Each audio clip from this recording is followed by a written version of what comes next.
welcome to my practice corner. This is where I do my practicing when I do it. So I wanted to start this new series. We're gonna make a video. Ideally, I want to post it every Sunday because it helps me practice and it also reminds people to submit their practice logs. And it just kind of highlights some of the stuff that we can't necessarily get to in class about this whole nebulous kind of topic of practicing and how to practice. So I'm actually going to put on a recital in May just because I've been struggling with my own musicianship and making sure that I'm still trying to get better and teaching. So I'm like, all right, gonna do a recital. I'm gonna play the Bach Chaconne in D minor. It's a big staple of violin repertoire. I've kind of learned the piece before, but I've never performed it, so it feels like a really good starting place. So I'm going to actually go through in all of these videos how I practice this piece and hoping that you guys can actually take something from it. So, all right, however much time that you have to practice, what do you do? This is something that I've always struggled with, like, how do I even practice? What does that even mean? If I'm just fiddling around on my instrument, like improvising, does that count as practice? If I play only scales, does that count as practice?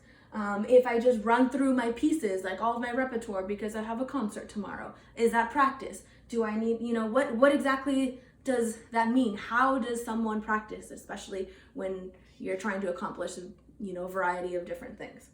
So, to start off, I suggest, and this was suggested to me by my professor, who I love, was like, how much time should I spend on repertoire versus on technique? And she was like, I think that about 1/3 of the time to half the time should be spent on technique, meaning straight scales, straight just bowing exercises, just something doesn't have anything to do with your actual piece that you're working on, just technique. So the way that I start practice for an hour, 20 minutes for straight technique. It's like, all right, I'm gonna play a scale. This one's in D minor. Seems like a good scale to play, okay? The first thing I always do, put on a drone. Don't have a drone because I left it at school. Oops, my bad. So I would start off by playing a scale insanely slow so that I get that tonality and really listen to my own tendencies and being sharp or flat. So. I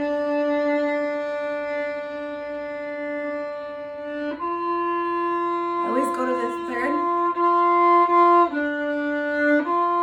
And here that was out of tune.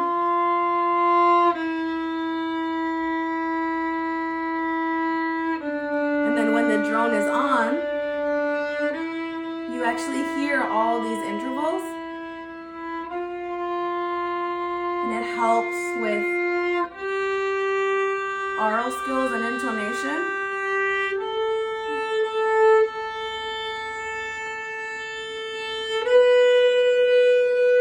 Be natural. C sharp, making sure that it's really high.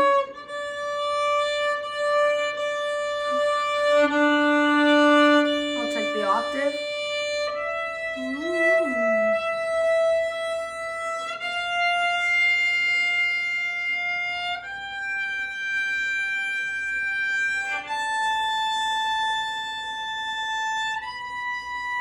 Check the C sharp again.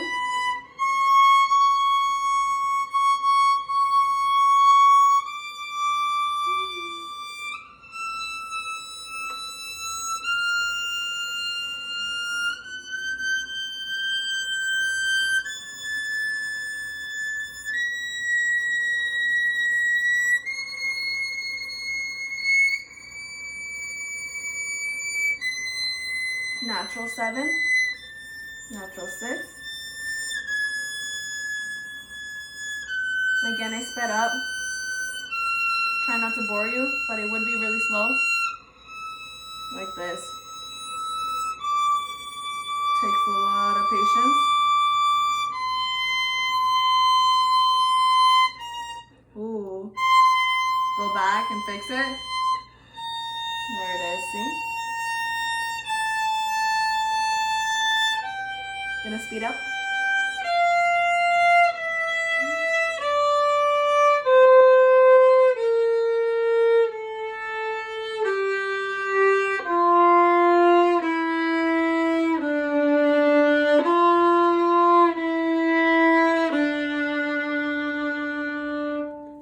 after playing that scale insanely slow, I would actually go through a little pattern where you do it in like two notes per beat, 3 notes per beat. So something like 3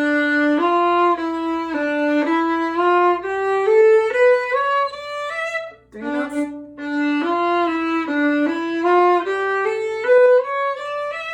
4 notes,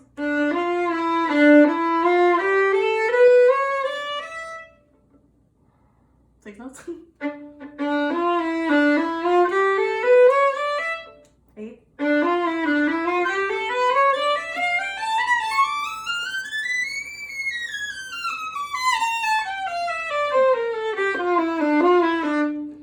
And so on, okay? So after I've done the technique, again, a third of the time that I'm practicing, so 20 minutes at this point for me, for an hour. I look at my piece. This piece is a lot, okay? I think it's like 15 pages or something. So in theory, it's also day 1 that I've started. What is my goal? I can't tell you the importance of setting a practice goal, because realistically, you're not going to practice a piece one day and then be like, oh, cool, I'm Gucci, like it sounds wonderful, all right? Especially if you're getting into harder repertoire. So, had 2 goals for today. 1, get through the piece. Notice I said get through the piece, not play the piece. It's a very conscious difference, okay? Get through the piece, somehow get an idea of what it sounds like, how it goes. Second goal was work on the main theme. The main theme of this piece is the opening, and it comes back several times.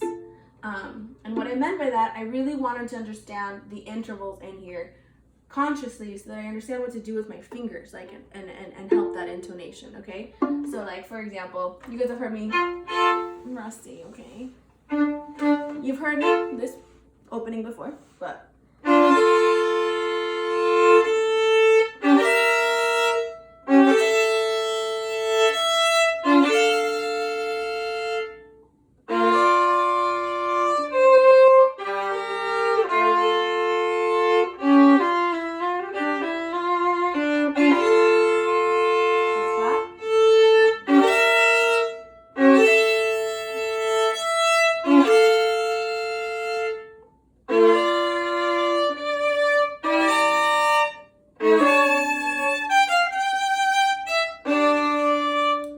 stopped.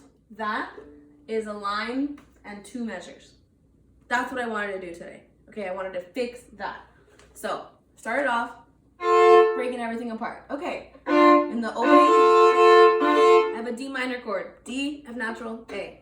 That's gonna be a minor third in my 4th and 2nd finger, which is gonna feel insanely far. I wanted to check that. Then I have a major third between my 2nd finger and the A. I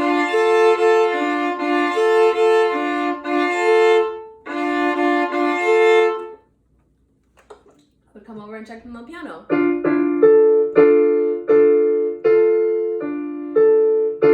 Piano doesn't lie. Well, keyboard doesn't lie. Piano, I guess if it's out of tune, it could lie. Open A, that's easy. Then I go.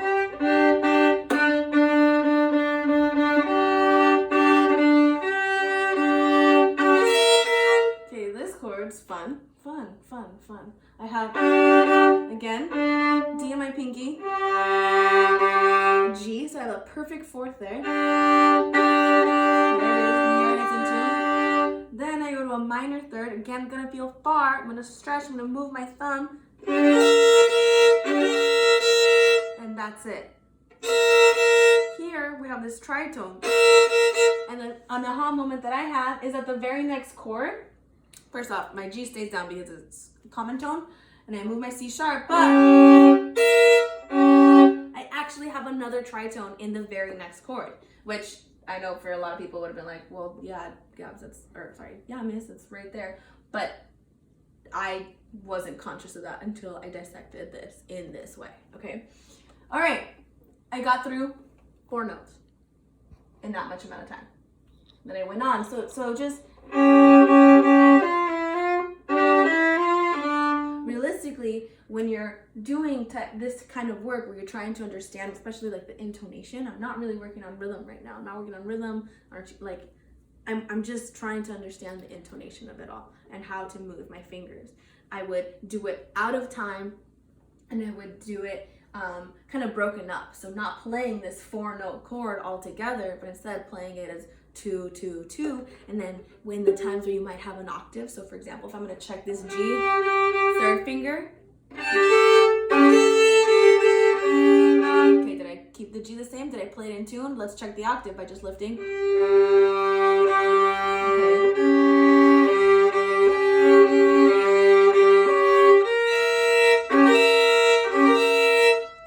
Tense chord, right?